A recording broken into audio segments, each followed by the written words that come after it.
Friends, welcome back. Welcome to the part 11 of the chapter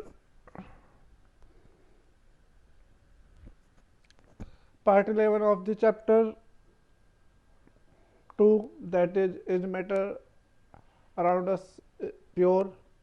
इसमें हम अब तक सेपरेशन टेक्निक्स के बारे में कर रहे थे और हमने अलग अलग कंडीशंस के ऊपर और नेचर ऑफ द मिक्सचर के ऊपर अलग अलग मेथड यूज़ किए थे कंपोनेंट ऑफ द मिक्सचर को सेपरेट करने के लिए।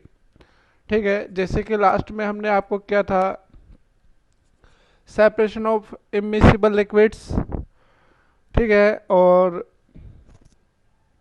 सेंट्रीफ्यूगेशन। ठीक है, इन दो मेथड के करने के बाद हमारे पास जो आता है next method, that is separation of a mixture containing a salt and ammonium chloride।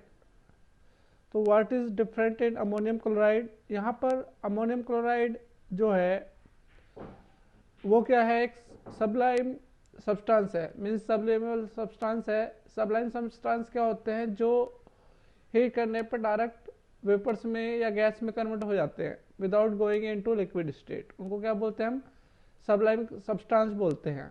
ठीक है, तो आपके पास अगर कोई भी ऐसा मिक्सर है जिसमें एक आपका सबलाइम मिक्सर है, सॉरी, एक सबलाइम मटेरियल है और एक अदर मटेरियल है, तो उस मिक्सर को हमेशा हम कौन सी प्रोसेस से सेपरेट करते हैं, सब्लिमेशन से। ठीक है, सब्लिमेशन प्रोसेस आपको पता है किस तरीके से करते हैं, we have done it in the last chapter.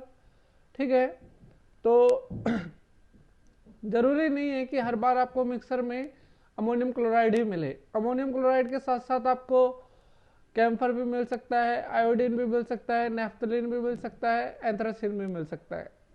ठीक है, जब भी मिक्सर में इनमें से कोई भी एक कंपाउंड प्रेजेंट होता है तो हमें कौन सी प्रोसेस यूज करनी होती है, सब्लिमेशन। जैसे आपको बोल दिया सोडियम क्लोराइड एंड नेफ्थलीन, ठीक है, बेंजोइक एसिड एंड नेफ्थलीन, और anthracene, camphor and sodium chloride.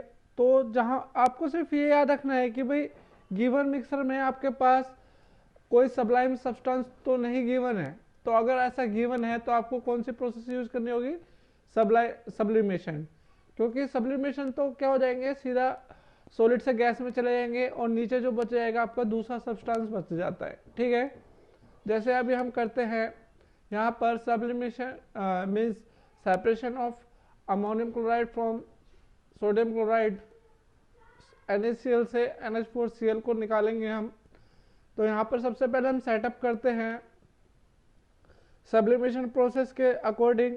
आपने एक बर्नर लिया, बर्नर के ऊपर एक ट्राइपॉड स्टैंड रखा, ट्राइपॉड स्टैंड के ऊपर एक वॉच ग्लास रखा, वॉच ग्लास के अंदर आपने मिक्सर को रखा, मिक्सर के ऊपर आपने इन्वर्टेड फनल रख दिया, मतलब फनल को उल्टा करके रख दिया, और फनल के एंड के ऊपर आपने क्या लगा दिया, कॉटन प्लग लगा दिया। अब हम क्या करते हैं, बर्नर ऑन करते हैं, तो क्या होगा, मिक्सर के अंदर जितना भी अमोनियम क्लोराइड है वो वेपर्स बन के ऊपर जाएगा, और वेपर्स जैसे ही फनल की वॉल से टकराती है तो वो किस में बदल जाती है, सॉलिड में। तो आपको जो अमोनियम क्लोराइड है वो सॉलिड फॉर्म में फनल की लेयर जो वॉल्स है उसके ऊपर मिल जाएगा, और सोडियम क्लोराइड आपको नीचे मिलेगा। सोडियम क्लोराइड क्यों मिलेगा वॉच ग्लास के अंदर, क्योंकि वो सबलाइम सब्सटेंस नहीं है, तो वो तो सॉलिड गैस में कन्वर्ट नहीं होगा, वो सॉलिड आएगा और नीचे रह जाएगा।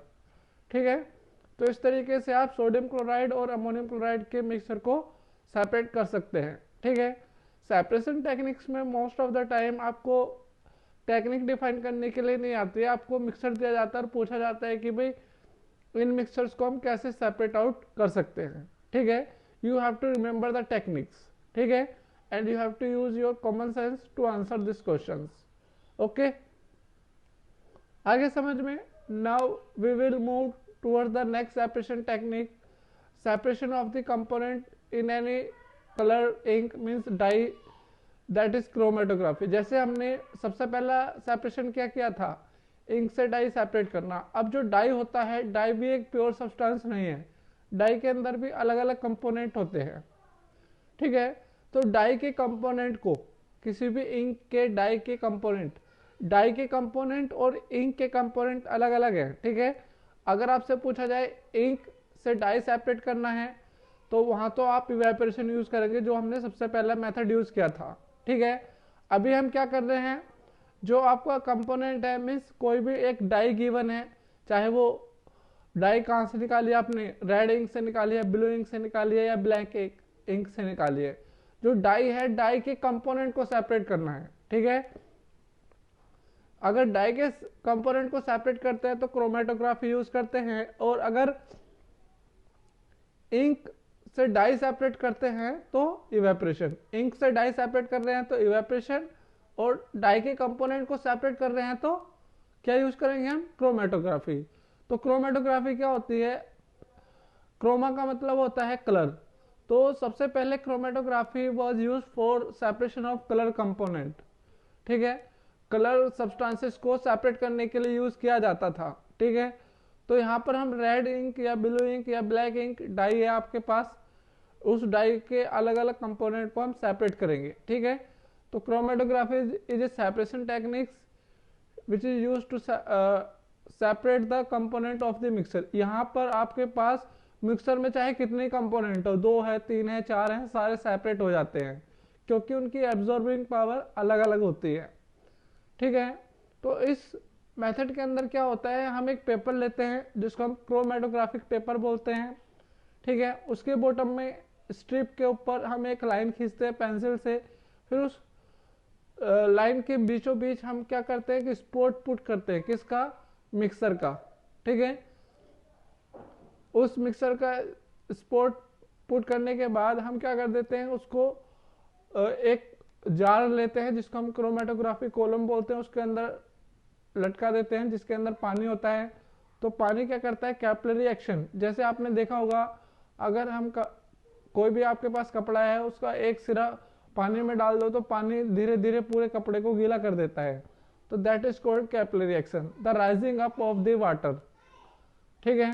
जब पानी अपना आप ऊपर उठने लगता है तो उसको क्या बोलते हैं, कैपिलरी एक्शन। तो कैपिलरी एक्शन की वजह से क्या होगा, पानी ऊपर उठेगा, और कंपोनेंट की अलग अलग एब्जॉर्बिंग पावर होने के बाद आपको अलग अलग स्पॉट दिखाई देंगे। तो स्पॉट आपको क्या पता चलता है कि उसमें अलग अलग आपके जो कंपोनेंट थे वो सेपरेट आउट हो गए, ठीक है। जो क्रोमेटोग्राफी होती है उसके अंदर 2 टर्म्स होते हैं, एक मूविंग फेज और एक स्टेशनरी फेज, ठीक है। मूविंग फेज जो आपको, जो लिक्विड या कोई भी सब्सटेंस है वो मूव नहीं करता है, और एक, ठीक है, सॉरी, जो मूव करता है, जैसे हमने अभी इस प्रोसेस में किया कि जो वाटर है वो मूव कर रहा है, तो इसमें मूविंग स्टेट क्या हो गई, वाटर हो गई। और एक स्टेट होती है जिसमें सब्सटेंस मूव नहीं करता है, उसको बोलते हैं स्टेशनरी स्टेट, ठीक है। जैसे यहाँ पर हमने देखा है, यहाँ पर आपके पास एक स्ट्रिप है, ठीक है। इस स्ट्रिप को क्या बोलते हैं, क्रोमेटोग्राफिक बोलते हैं। ये सेलुलोज पेपर होता है, इसमें क्या होता है, वाटर मॉलिक्यूल एब्जॉर्ब होते हैं। You will study about it at the higher classes, okay. तो यहाँ पर क्या होता है, बॉटम में हम एक लाइन ड्रॉ करेंगे, फिर उस लाइन के बीचों बीच क्या करते हैं, हम स्पॉट लगा देते हैं मिक्सर का, ठीक है।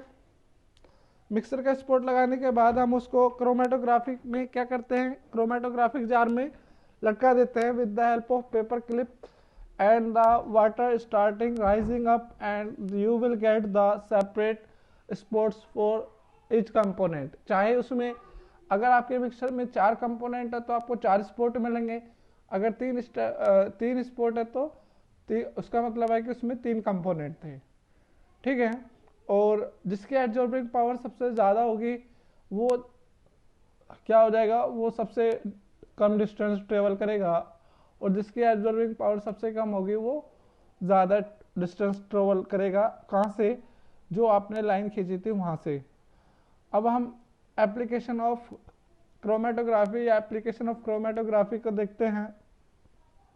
जैसे अभी हमने बताया कलर्स इन डाई के अलग अलग कलर्स कंपोनेंट को सेपरेट करने के लिए, पिगमेंट्स फ्रॉम नेचुरल कलर्स, जो आपको नेचर से कलर मिलते हैं उनके जो अलग अलग पिगमेंट्स का मतलब है कि उसके अलग अलग कंपोनेंट्स को अलग करने के लिए अगर कोई जैसे आपके ब्लड टेस्टिंग के लिए भेजा गया है कि आपने कोई ड्रग्स लिए या नहीं, तो वो भी हम किससे क्रोमेटोग्राफी से देखते हैं। जैसे लेबोरेटरी में बता देते हैं किसी के ब्लड टेस्ट में ड्रग थी या नहीं थी, तो वो कैसे बताते हैं, क्रोमेटोग्राफिक से उसकी टेस्टिंग करने के बाद। ठीक है, तो ये दो टेक्निक्स हमने कर ली हैं। अब हम बाकी टेक्निक्स करेंगे। You will have to understand all the techniques. ठीक है, and we will have the test of chapter 1। तो आज के लिए सिर्फ इतना ही। इस वीडियो को लाइक कीजिए, शेयर कीजिए और चैनल सब्सक्राइब कीजिए। ठीक है, और घर पर रहिए, सेफ रहिए। Thank you.